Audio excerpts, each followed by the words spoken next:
Localizada a 265 quilômetros de Campo Grande, a capital de Mato Grosso do Sul, e 68 quilômetros de Dourados, a cidade de Jataí tornou-se bastante conhecida no estado pela sua tradicional festa de São Pedro. E neste ano, quem esteve ou passou pelo município de Jataí pôde acompanhar a realização da 31ª Festa da Fogueira. Essa festa representa muito. Isso demonstra que a população do município de Jataí tem uma autoestima elevada, graças à união de todos. Essa festa é o que nós temos para mostrar a toda a região, ao estado e ao Brasil. Essa é uma festa que ela realmente vem de encontro aos nossos anseios. A festa da fogueira em Jataí tornou-se tradicional e hoje para nós é o nosso grande orgulho.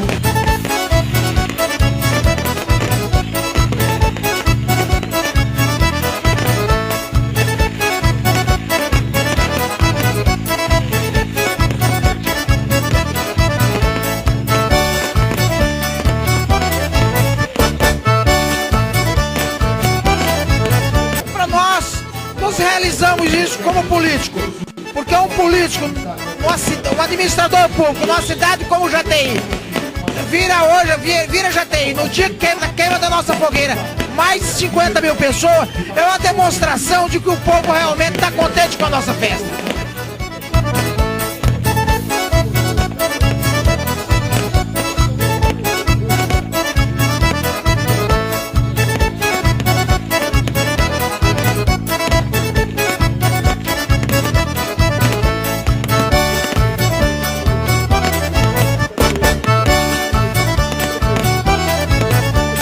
Essa fogueira, nós trouxemos hoje o Ranking Brasil, os auditores vieram de Curitiba para aferir a nossa fogueira.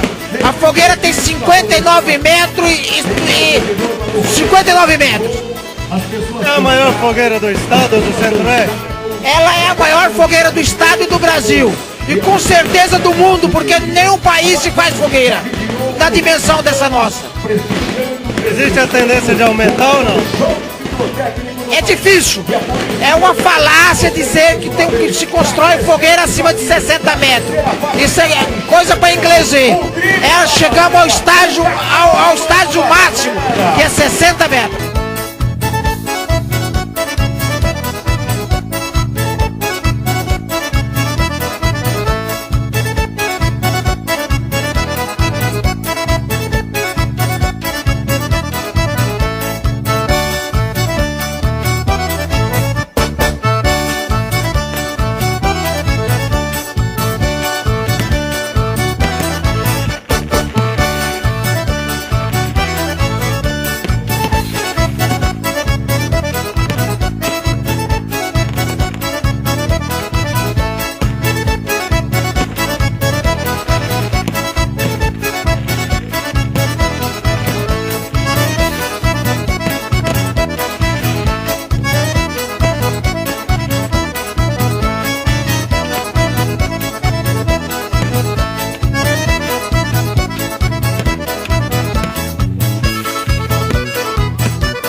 festividades ocorreram nos dias 26, 27 e 28 de junho, que teve 160 mil tiros de fogos de artifícios, shows de artistas regionais e nacionais, barracas de comidas típicas, parque de diversão, entre outras atrações.